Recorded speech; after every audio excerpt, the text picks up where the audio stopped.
Assalamualaikum warahmatullahi wabarakatuh dan selamat pagi, salam sejahtera. Alhamdulillahirabbil alamin. Wassalatu wassalamu ala asyrafil anbiya'i wal mursalin wa ala alihi washabbihi ajma'in. Rabbi shrah li sadri wa yassir li amri wa hlul 'uqdatam min lisani yafqahu qawli. Saudari pengurusi majlis yang berhormat Datuk Seri Utama Abdul Rauf Yusof, Ketua Menteri Melaka, yang berhormat Datuk Sulaiman Ali, mantan Ketua Menteri, yang berhormat Datuk Azhar Haji Arsyad, Setiausaha Kerajaan Negeri Melaka, ahli-ahli Majlis Mesyuarat Kerajaan Negeri Melaka, timbalan-timbalan Exco, adun-adun yang berbahagia, Datuk Dr. Yatimah Sajiman, Timbalan Ketua Setiausaha Kementerian Ekonomi, Saudara Syukri, Pengarah Bahagian Bajet, pegawai-pegawai kerajaan, wakil-wakil agensi, saudara-saudari yang saya hormati sekalian. Saya ingat baru lagi kita ada sesi libat urus tahun lepas untuk kajian separuh penggal rancangan Malaysia ke-12. Sekarang lebih kurang setahun kemudian kita kena buat satu lagi sesi libat urus. Cuma kali ini untuk perancangan yang lebih besar lah, untuk rancangan Malaysia ke-13. Negara kita memang salah satu negara di dunia ini yang agak pelik kerana kita ada proses perancangan jangka sederhana, iaitu rancangan Malaysia 5 tahun. Tak banyak dah negara di dunia ni yang ada perancangan berkala 5 tahun ke 10 tahun. Kebanyakan negara sekarang ni dia pakai belanjawan tahunan saja. Tapi kalau kita tengok kepada sejarah dan juga prestasi pembangunan negara kita, rancangan Malaysia 5 tahun ini ada kesan yang besar kepada kemampuan negara untuk melonjak ke peringkat-peringkat yang diperlukan, ataupun keperluan negara untuk berubah, dalam bahasa yang kita selalu pakai, untuk pivot, berubah daripada satu landasan ke landasan yang baru. Bezanya kalau proses belanjawan biasa setiap tahun, selalunya fokus itu adalah fokus yang pendek. Dia tidak ada satu sasaran yang jauh. Sebab itu fungsi rancangan Malaysia 5 tahun ialah untuk meletakkan cita-cita dan juga landasan yang kita perlu lalui untuk kita sampai ke satu peringkat yang baru itu. Dan itulah yang akan menjadi panduan kepada penyediaan belanjawan setiap tahun dan juga penyelarasan dan panduan kepada dasar-dasar utama. Kerana kalau kita ada cita-cita tapi dasar dan juga proses itu tidak diubah sebagai landasan yang baik, maka cita-cita itu kekal cita-cita lah. Dalam tempoh 50 tahun yang lepas, kita telah melalui 2 pivot yang besar. Daripada rancangan Malaysia yang pertama, melalui perancangan yang bersepadu, kita telah berjaya berubah daripada sebuah negara yang berasaskan pertanian tetapi tidak diusahakan pada skala industri. Jadi pivot pertama ialah mengguna pakai model ekonomi pertanian itu kepada satu proses yang membolehkan kita menjadi pengeluar komoditi yang besar di dunia. Sebab itu kita ada Kementerian Perdagangan, sektor perdagangan yang besar. Pivot itu berlaku dengan baik. Kemudian melalui rancangan Malaysia yang seterusnya, kita juga berupaya beralih daripada sebuah ekonomi yang berasaskan pertanian skala besar semata-mata kepada industri pembuatan. Itu juga berlaku dengan baik. Dan hasil yang kita ada sebagai sebuah negara pada hari ini adalah berasaskan kepada dua pivot itu yang berlaku dalam tempoh 50 tahun yang lepas. Cuma sudah tentu, hebat macam mana pun sesebuah organisasi atau sebuah negara, kalau ia tidak berubah dengan zaman dan juga keperluan semasa, maka yang dulu sesuai tidak lagi sesuai. Jadi kita sekarang berada di satu persimpangan yang sangat penting yang memerlukan pivot ketiga dalam sejarah negara dan ekonomi kita. Kerana kita tahu pertanian berskala besar yang mengeksport komoditi semata-mata, kita memang tak boleh teruskan dah. Kerana kita tak boleh bersaing dengan negara-negara yang skalanya jauh lebih besar.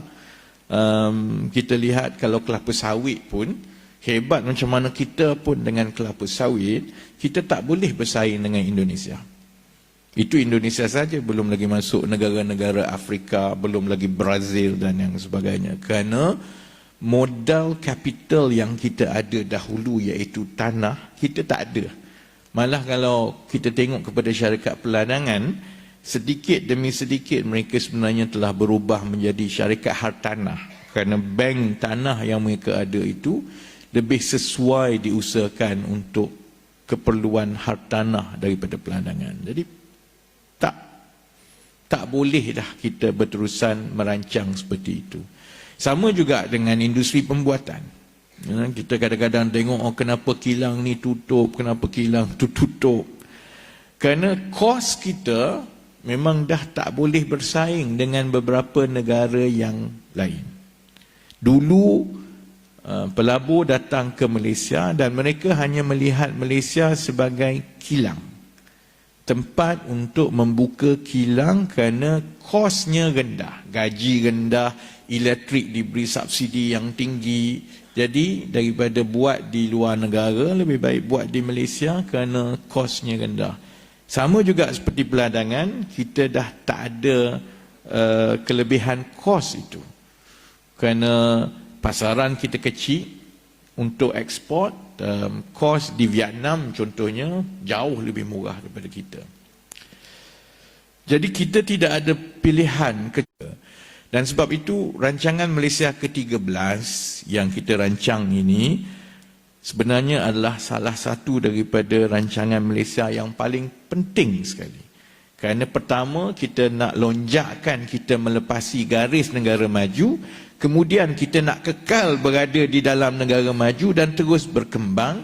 Oleh itu dia perlukan banyak perubahan-perubahan di luar perubahan fizikal dan infrastruktur semata-mata. Selalunya kalau kita bincang pasal belanjawan, pasal rancangan Malaysia, kita bincang berapa banyak bangunan nak buat, jalan nak buat, yang itu boleh buat. Tapi kalau kita tidak mengubah contohnya sistem pendidikan kita untuk menyiapkan anak-anak generasi akan datang ini bagi mengambil bebanan menjadi sebuah ekonomi negara maju.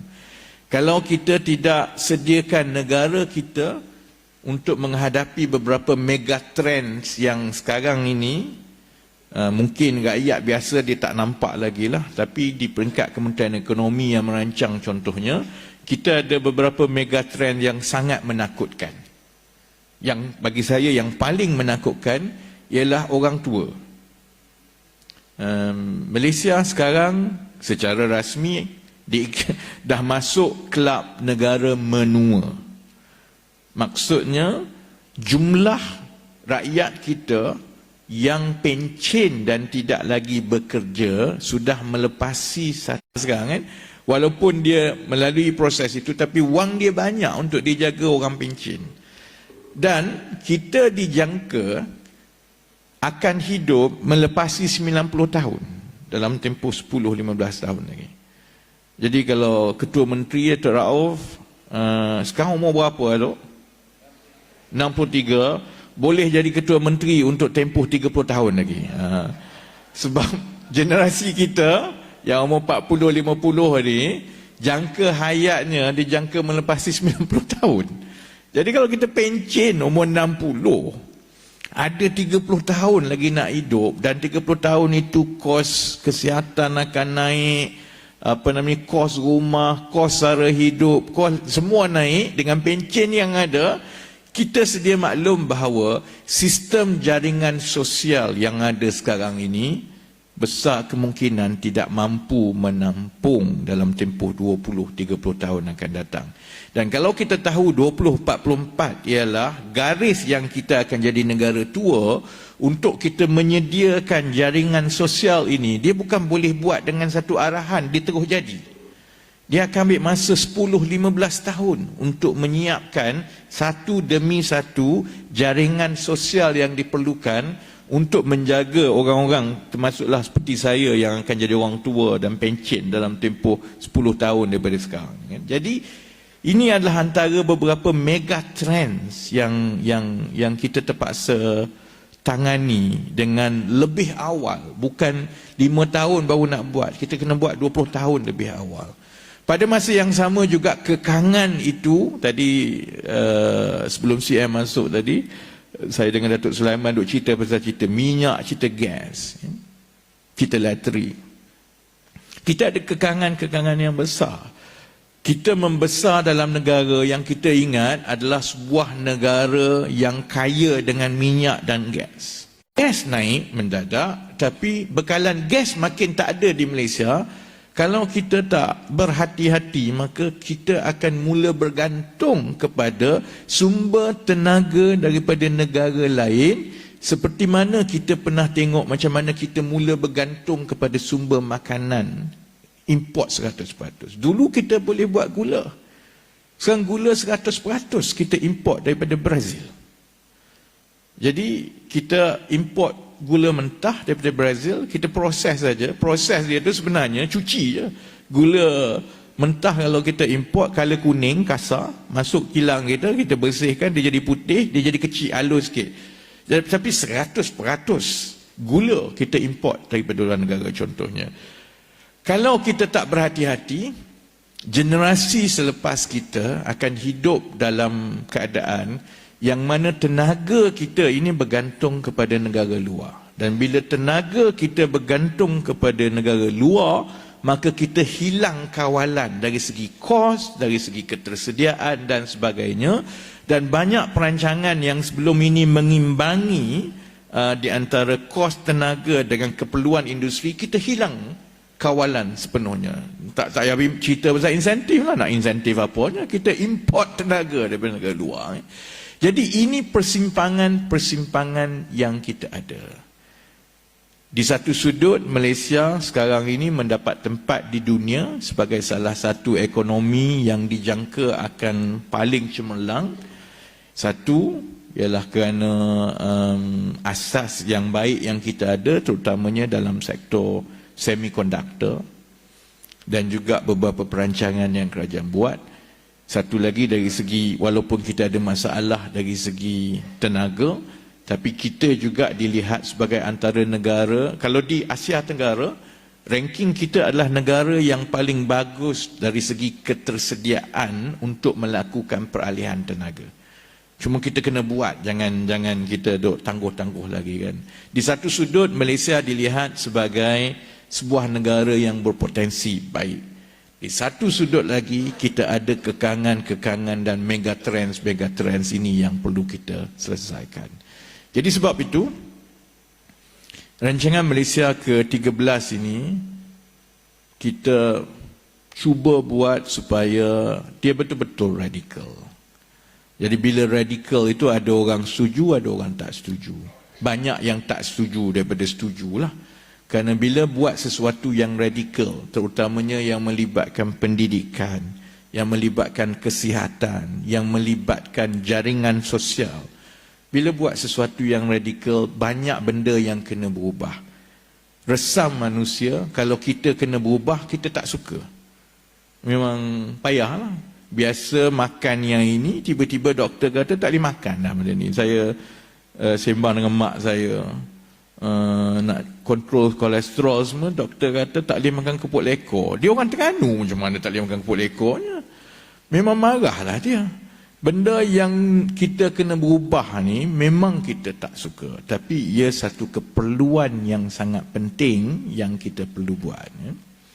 Cuma di Melaka, Melaka ni saya ingat walaupun yalah Melaka mungkin kata kami negeri kecil, selalu dianaktirikan, tak dapat perhatian kan. Tapi sebenarnya saya ingat dalam banyak-banyak negeri di Malaysia, Melaka ada asas yang lebih kukuh daripada negeri-negeri lain untuk melalui perubahan-perubahan ini. Dan ini kalau kita lihat kepada angka-angkanya, dari segi pertumbuhan ekonomi Melaka antara 2021 ke 2023, purata pertumbuhan ekonomi tahunan Melaka adalah 4.6%. Anything above 4% is good. Sudah tentu kalau boleh 5 ke atas tu baguslah kan. Kalau tengok kepada pertumbuhan pendapatan per kapita rakyat Melaka dalam tempoh yang sama, dia naik 7.6%. Saya ingat. Tinggi no, 7.6%. Maksudnya kerja nilai yang dihasilkan oleh ekonomi yang berkembang di Melaka itu juga turut dirasai lebih cepat berbanding dengan di negeri-negeri lain. Pertumbuhan pendapatan per kapita negeri-negeri lain banyak yang lebih rendah daripada 7.6% yang ada di Melaka. Saya juga sejak jadi Menteri Ekonomi juga bersetuju bahawa kita tak boleh ada sindrom anak tengah dalam kita menguruskan peruntukan pembangunan negara. Sindrom anak tengah ni maksudnya kita ada negeri-negeri yang memang berada di depan. Ini termasuklah Selangor, Kuala Lumpur, Pulau Pinang kan? Dan memang setiap tahun mereka tak dapat belanjawan sebenarnya. Peruntukan kerajaan untuk negeri-negeri ini memang kecil. Atas dasar bahawa kamu kan dah okey, you will be able to manage on your own and your growth will be on your own kan. Jadi ialah mereka pun terpaksa terimalah, nak tak nak kan. Kemudian kita ada anak bongsu. Anak bongsu ini ialah negeri-negeri yang pembangunan dia lebih terkebelakang berbanding negeri-negeri lain. Yang ini memang dapat peruntukan yang besar setiap tahun. Cuma kadang-kadang bila keadaan dia begini, kita akan mewujudkan sindrom anak tengah, iaitu negeri yang tak adalah kaya mana, tak adalah ke depan mana, tapi tak miskin, dia pandai-pandai sendiri. Jadi selalunya peruntukan kepada negeri-negeri ini pun oleh kerana tak ada perkara yang khusus, nampak dia okey je, maka dia kurang dapat perhatian. Saya rasa perkara itu betul, pernah berlaku dan Cik Syukri ada dengan saya, pengarah belanjawan. Saya memang dah sebut daripada dulu, 2 tahun yang lepas, kita juga nak menangani supaya kita berhati-hati jangan ada sindrom anak tengah. Kalau di Malaysia ni ada 2 anak tengah, 3 lah sebenarnya, 3 anak tengah lah. Melaka dengan Negeri Sembilan dalam satu kategori, satu lagi Perak sebenarnya. Cuma Perak ni lagi bawah lah daripada Melaka dan Negeri Sembilan dari segi prestasi sosioekonomi. Negeri Sembilan dengan Melaka ni dia agak tinggi sikit pendapatan per kapita dan sebagainya. Perak ni sebenarnya agak ke belakang.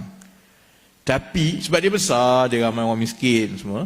Tapi selalunya dia tak masuk mana-mana kategori. Negeri atas pun dia tak masuk, negeri bawah pun dia tak masuk, dia duduk negeri tengah kan. Jadi saya ingat, saya rasa Ketua Menteri pun sedia maklum, sebenarnya peruntukan untuk negeri Melaka untuk tempoh 2-3 tahun yang lepas ni memang dah bertambah.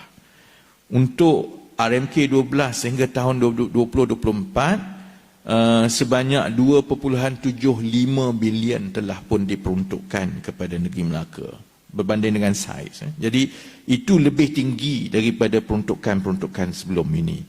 Dan untuk tempoh masa akan datang, termasuklah RMK 13, saya ingat perkara ini akan berterusan, terutamanya kerana Kerajaan Persekutuan pun telah melihat macam mana kita nak menggabungkan potensi koridor yang ada kan? Negeri Sembilan, Melaka, kemudian Selangor, kerana Bila kita gabungkan Selangor, wilayah Persekutuan, Negeri Sembilan dan Melaka, sebenarnya ini meliputi hampir 50% daripada saiz ekonomi negara kita. Jadi memanglah sebahagian besar itu daripada Selangor, 40%. Of course yang besar itu ialah Selangor dengan wilayah lah. Tapi kalau koridor itu dipanjangkan sehingga ke Melaka, dia boleh membuka lebih banyak potensi, bukan saja dari segi pembuatan perindustrian, tetapi specifically untuk Negeri Sembilan dan Melaka, potensi pelancongan. Jadi saya dah maklumkan daripada tahun lepas baik kepada Kerajaan Melaka dan Negeri Sembilan yang kita sedang merancang macam mana nak membawa masuk pelaburan-pelaburan besar ke koridor ini. Dan satu perkara yang di peringkat Kementerian Ekonomi kita memang rancang dan sebut daripada tahun lepas ialah macam mana kita nak mewujudkan ketersambungan terus daripada KLIA terus ke koridor pantai di Negeri Sembilan dan Melaka, bukan saja untuk menyelesaikan masalah ketersambungan, tapi untuk unlock value kawasan-kawasan ini terutamanya bagi pelancongan dan juga perindustrian. Dan Datuk Seri Ketua Menteri ada dalam mesyuarat Majlis Pelaburan Negara yang lepas, keputusan itu telah dicapai bahawa satu lebuh raya pantai barat jajaran selatan akan dibina untuk menghubungkan KLIA melalui Port Dickson sehinggalah ke Melaka. Dan saya ingat ini akan menjadi salah satu daripada rancangan utama di dalam rancangan Malaysia ke-13. Dan itu akan membolehkan lebih mudah untuk kita menarik minat dan meyakinkan pelabur-pelabur, terutamanya pelabur dalam sektor pelancongan yang besar-besar. Sebab itu saya sebut tadi, kita kalau kat Melaka dah kena mula cari pantai mana, pulau mana yang cantik, kerana selalunya pelabur pelancongan yang besar ni dia tanya macam itu. Dan kalau dibawa dengan baik, bukan saja pelaburan tu datang untuk bina infrastruktur, selalunya dia akan uruskan semua perkara lain, termasuklah penerbangan, termasuklah nak bawa pelancong dan sebagainya.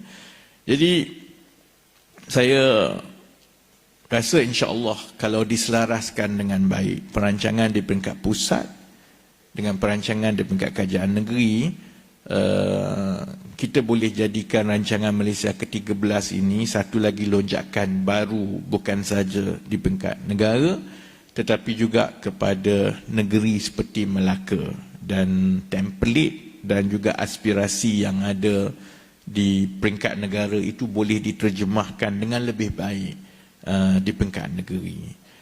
Yang lain tu saya ingat insya-Allah perkara-perkara tadi, maksudnya proses biasa, sekolah mana yang nak dibina, bangunan mana, jalan mana, proses itu akan berterusan seperti biasa. Cuma di peringkat kami di Kementerian Ekonomi, kita pening kepala cari duit saja macam mana nak bayar, kan. Tapi Alhamdulillah, saya ingat dengan segala perancangan yang ada, beberapa perkara untuk kita optimize pun sedang berlaku di peringkat Kerajaan Persekutuan. Ini membolehkan pelaburan yang baik dan wang rakyat itu diterjemahkan dalam bentuk projek-projek yang bernilai tinggi yang akan bagi hasil yang lebih baik kepada rakyat di masa akan datang. Jadi saya berdoa supaya kita dapatkan seberapa banyak input daripada penjawat awam dan sektor awam yang ada pada hari ini, dan bukan semata-mata soal boleh tak saya dapat IPD baru ataupun boleh. Selalunya saya kalau jumpa polis, kalau saya balik kampung ke Maman kan, memang saya balik diam je, sebab selalunya pengarah hospital tunggu, OCPD tunggu, semua akan minta lah kami nak quarters baru dan sebagainya. Selain daripada yang itu sudah maklum, senarai ada. Selain daripada itu, terutamanya cadangan-cadangan dan maklum balas yang bersabit dengan 2-3 lonjakan besar yang kita perlukan yang saya sebut tadi. Kita nak melonjak daripada sebuah negara yang berasaskan pembuatan kos rendah, nak melonjak menjadi sebuah negara yang mencipta yang ini perlu banyak perubahan dari sektor pendidikan, daripada sektor R&D, macam mana kita nak jaga masyarakat kita. Feedback dan maklum balas dan cadangan itu kami sangat alu-alukan, dan setiap proceeding yang kita buat kita akan kumpul, dan pasukan kami di Kementerian Ekonomi akan semak satu persatu dan tengok macam mana kita nak bangunkan dasar dan juga program-program baru yang lebih baik bagi tempoh 5 ke 10 tahun akan datang. Jadi akhir sekali, terima kasih kepada Yang Amat Berhormat Datuk Seri Ketua Menteri, kepada yang hadir, dan saya harap kita sama-sama manfaatkan proses yang ada ini sebaiknya supaya kita dapat menghasilkan sebuah perancangan yang terbaik untuk negeri Melaka dan keseluruhan negara amnya. Sekian, wabillahi taufiq wal hidayah. Wassalamualaikum warahmatullahi wabarakatuh, dan terima kasih.